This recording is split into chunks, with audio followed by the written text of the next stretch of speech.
ઉર્જા વિદ્યાલયમાં આપ સૌનું હાર્દિક સ્વાગત છે। ધોરણ 11 વાણિજ્ય વ્યવસ્થા અને સંચાલન, પાંચમું ચેપ્ટર ધંધાકીય વ્યવસ્થાના સ્વરૂપો પાર્ટ 1। એમાં આપણે ધંધાકીય વ્યવસ્થાનું સ્વરૂપ એમાં પહેલો પોઈન્ટ ભણી ગયા હતા વ્યક્તિક માલિકી। તો વ્યક્તિક માલિકીના સ્વરૂપ વિશે આપણે ચર્ચા વિચારણા કરી હતી। હવે બીજું સ્વરૂપ એમાં ધંધાકીય વ્યવસ્થાનું બીજું સ્વરૂપ હિન્દુ અવિભક્ત કુટુંબ એટલે કે HUF દ્વારા ચલાવતો ધંધો એટલે કે હિન્દુ અનડિવાઇડ ફેમિલી। એક માર્કના ક્વેશ્ચનમાં પૂછી શકે છે HUFનું ફૂલ ફોર્મ, તો હિન્દુ અનડિવાઇડ ફેમિલી, તેનું ફૂલ ફોર્મ એ રીતનું થાય। વિદ્યાર્થી મિત્રો યાદ રાખી દેજો, હિન્દુ અનડિવાઇડ ફેમિલી કાં તો હિન્દુ અવિભક્ત કુટુંબ। તો આપણે જોઈએ હિન્દુ કાયદા અનુસાર ધંધો એ શું વારસાગત છે। હિન્દુ કાયદા અનુસાર ધંધો એ શું છે વારસાગત છે કે ભાઈ આપણા દાદાનો ધંધો હોય તો એ આપણા પપ્પાને વારસામાં મળે, પપ્પાનો ધંધો હોય તો આપણને વારસામાં મળે। એટલે કે હિન્દુ કાયદા મુજબ આપણે ધંધો એ શું છે વારસાગત છે, વારસામાં ધંધો મળે।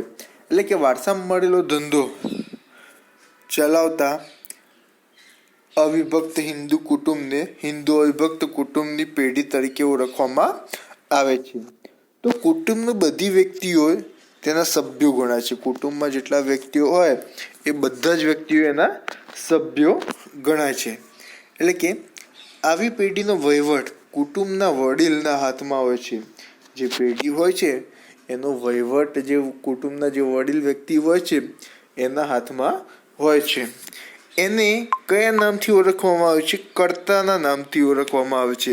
જે વડીલ વ્યક્તિ જે ધંધાનું સંચાલન કરે છે, વહીવટ કરે છે, એને હિન્દુ અવિભક્ત કુટુંબમાં કર્તાના નામથી ઓળખવામાં આવે છે। જો વયમાં સૌથી મોટી વ્યક્તિ એટલે કે વહીવટ કરવા ઈચ્છતી ન હોય તો તેના પછીની વ્યક્તિને વહીવટ સોંપવામાં આવે છે।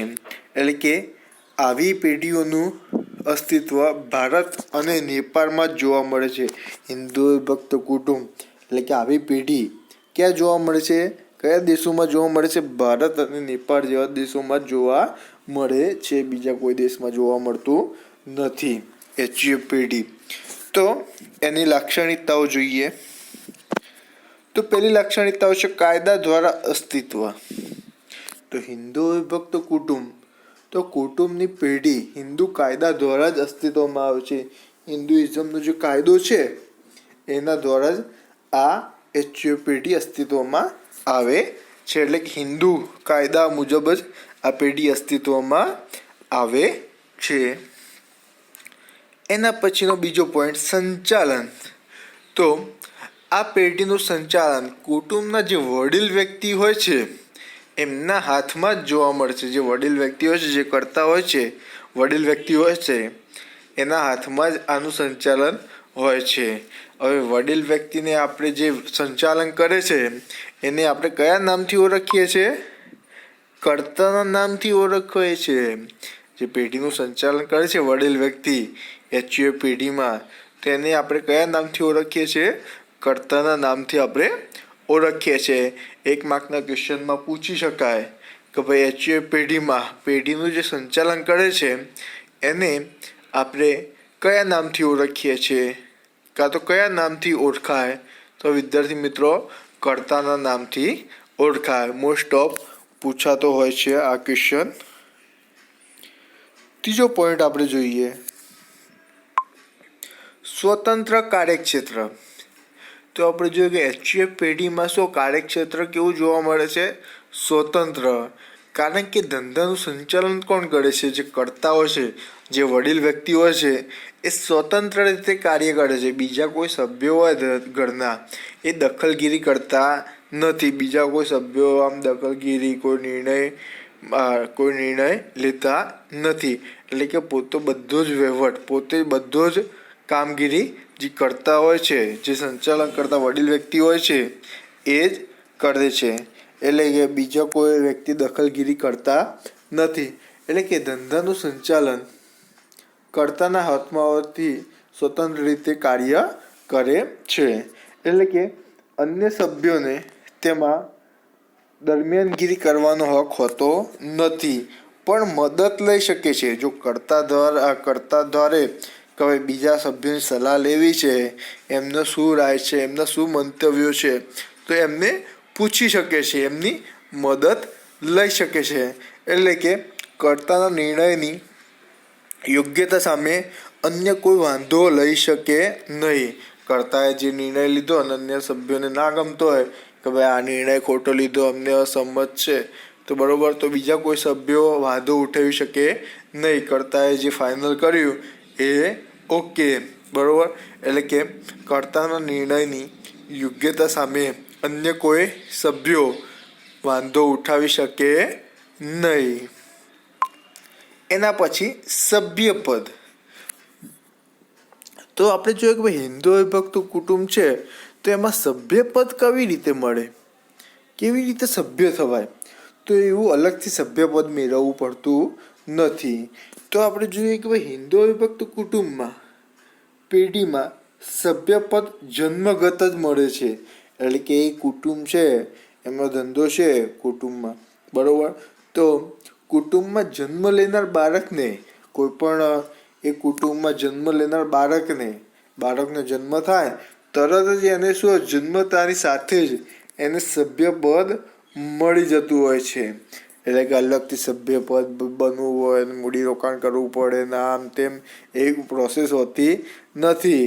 એટલે કે આપણો ધંધો હોય ને આપણો છોકરો થયો કાં તો કોઈ જન્મ થયો કુટુંબમાં કોઈ સભ્યનો, તો એ જન્મતાની સાથે જ એને હિન્દુ વિભક્ત કુટુંબનું શું સભ્યપદ મળી જતું હોય છે. એના પછી 5મો પોઈન્ટ, નાણાકીય નિયંત્રણ. તો આપણે જોયું કે નાણાકીય નિયંત્રણ કોણ હોય છે, તો ધંધાની તમામ નાણાકીય બાબતો કર્તાના હસ્તક હોવાથી પેઢી ઉપર શું કર્તાનું નાણાકીય નિયંત્રણ હોય છે. કારણ કે કર્તા જ બધું સંચાલન કરે છે. નાણાકીય બાબતોનું હસ્તક કોના હસ્તક હોય છે, કર્તાના હસ્તક જ હોય છે.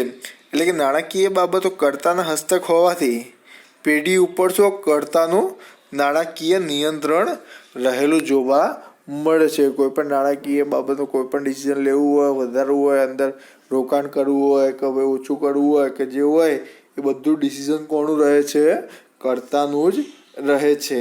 એટલે કે સંયુક્ત મિલકતોની જાળવણીનું કાર્ય પણ કર્તા જ કરે છે. ભલે બધાની મિલકત હોય પણ બધાનું કાર્ય કોણ કરે છે, કર્તા જ કરે છે. એમાં કોઈ પણ દખલગીરી કોઈ અન્ય સભ્ય કરી શકતા નથી.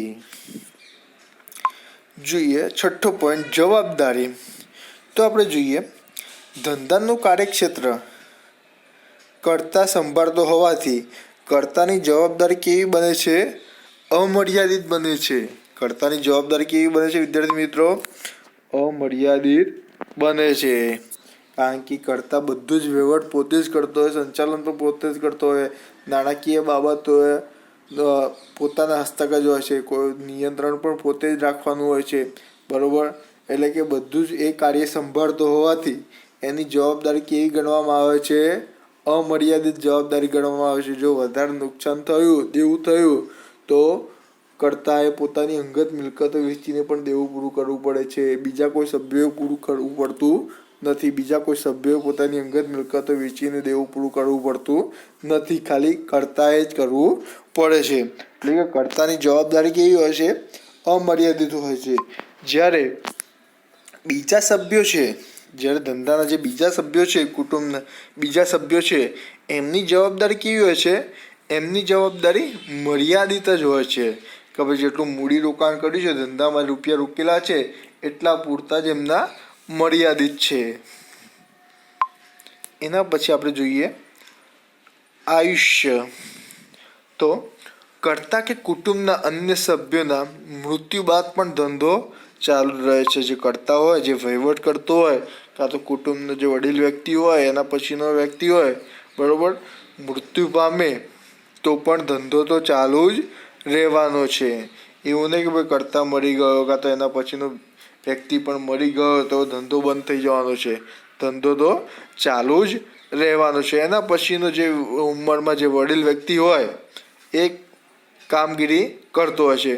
જો કર્તાનું મૃત્યુ થાય તો એના પછીના વયની વડીલ વ્યક્તિ કર્તા બને છે અને બધી કામગીરી સંભાળે છે. એટલે કે જો જેમ કે એક્ઝામ્પલ તરીકે આપણે લઈએ કે ભાઈ કુટુંબ છે એમાં દાદા કર્તા છે, દાદા વહીવટ કરે છે, બરાબર. દાદાનું મૃત્યુ થાય તો એમનો જે મોટો સન હોય એના વય પછી આપણે જોઈએ કે કુટુંબમાં જે વડીલ વ્યક્તિ હોય એના પછીનો દાદા પછીનો તો એ મોટી ઉંમરનો વ્યક્તિ હોય, વડીલ વ્યક્તિ હોય, એ કર્તા બની અને ધંધાનું સંચાલન કરે છે. એ મૃત્યુ પામે તો એના પછીનો જે વડીલ વ્યક્તિ હોય એ કર્તાનું પદ લઈ એ પોતે ધંધાનું સંચાલન કરતા હોય છે. એટલે કે આ એચયુએફ પેઢી છે એનું આયુષ્ય લાંબુ જોવા મળશે, બરાબર. કે કર્તા કે કુટુંબના અન્ય સભ્યોના મૃત્યુ બાદ ધંધાનો અંત આવતો નથી, ધંધો તો ચાલુ જ રહે છે. એના પછી આપણે જોઈએ મૂડી મેળવવાની મુશ્કેલી. મૂડી મેળવવામાં શું મુશ્કેલી રહેતી હોય છે. એટલે કે ધંધાની સફળતાનો આધાર કોના ઉપર રહેલો છે? કર્તાની કાર્યક્ષમતા ઉપર જ રહેલો છે. ધંધોની સફળતા વધારે મળે તો બધો આધાર કોના ઉપર છે? કર્તા ઉપર જ છે. ઓછો થાય ધંધો, કાં તો મંદી આવી કાં તો અન્ય કારણોસર ધંધો ઓછો ચાલવા મળ્યો તો પણ કોને દોષિત ગણવામાં આવે છે? કોને આધારભૂત ગણવામાં આવે છે? કર્તાને. એટલે કે ધંધાની સફળતાનો આધાર કર્તાને કાર્યક્ષમતા ઉપર જ રહેલો હોય છે. એટલે કે મૂડી મેળવવા માટે કુટુંબના સભ્યો ઉપર જ આધાર રાખવો પડે છે, બરાબર. વધુ મૂડી જોતી હોય કર્તાને તો અન્ય જે સભ્યો હોય, કુટુંબના જે સભ્યો હોય એમના ઉપર જ આધાર રાખવો પડે છે. બહારથી મૂડી લાવી શકતો નથી વધુ પ્રમાણમાં. એટલે કે કર્તા હોય એને બહારથી વધુ મૂડી મેળવવામાં શું વધુ પ્રમાણમાં એને મુશ્કેલીઓ પડતી હોય છે. એ ખાલી કુટુંબના જે સભ્યો હોય છે એમના જોડેથી આધાર રાખે છે અને એમના જોડે માગી શકે છે. જો એ મંજૂર કરે તો રોકવા માટે તો એ મૂડી રોકાણ વધારી શકે છે. એના પછીનો નાદારી. તો આપણે જોઈએ કે પેઢી ફરચામાં જાય એટલે કે વધુ પ્રમાણમાં નુકસાન થઈ જાય અને એટલી ભરપાઈ કરવાની ક્ષમતા ના હોય, બરાબર. ધંધાનો જે માલિક કર્તા છે, કર્તા વધુ પ્રમાણમાં જે નુકસાન કરે, વધુ પ્રમાણમાં દેવું કરે, બહારથી મૂડી રોકાણ કરીને બહારથી લોન લે, આ જોડે લોન લે, આના જોડેથી લેણદારો જોડેથી પૈસા લે અને વધુ પ્રમાણમાં મૂડી રોકાણ કરે અને એટલો નફો ના થયો ધંધાનો તો ધંધો ફરચામાં જાય એટલે નુકસાની થાય. એટલે કે પેઢી ફરચામાં જાય તો માત્ર પુખ્ત વયના સભ્યો જ નાદાર જાહેર કરી શકે છે. જેની ઉંમર 18 વર્ષથી ઉંમર હોય એ જ વ્યક્તિ શું નાદાર જાહેર થઈ શકે છે, કરી શકાય છે. સગીર સભ્યો નાદાર જાહેર થતા નથી. એટલે કે સગીર સભ્યો એટલે કે જે 14 વર્ષથી નાના, 18 વર્ષથી નાના છે, નાની ઉંમરના છે, એ સગીર સભ્યોને શું નાદાર જાહેર કરી શકાતા નથી. એટલે કે દેવાની ચૂકવણી માટે પેઢીના દરેક સભ્યોનો હિસ્સો વાપરી શકાય છે. પેઢીને જેટલા સભ્યોનો હિસ્સો હોય એ બધા સભ્યોનો હિસ્સો વાપરી શકાય છે દેવું ચૂકવવા માટે. દેવું પછી ના ચૂકવાય તો માલિક કે જે કર્તા હોય, કર્તાએ પોતાની અંગત મિલકતો પણ વેચવી પડે છે. આથી આપણે જોઈએ કે ભાઈ કર્તાની જવાબદારી કેવી હોય છે? અમર્યાદિત જોવા મળે છે.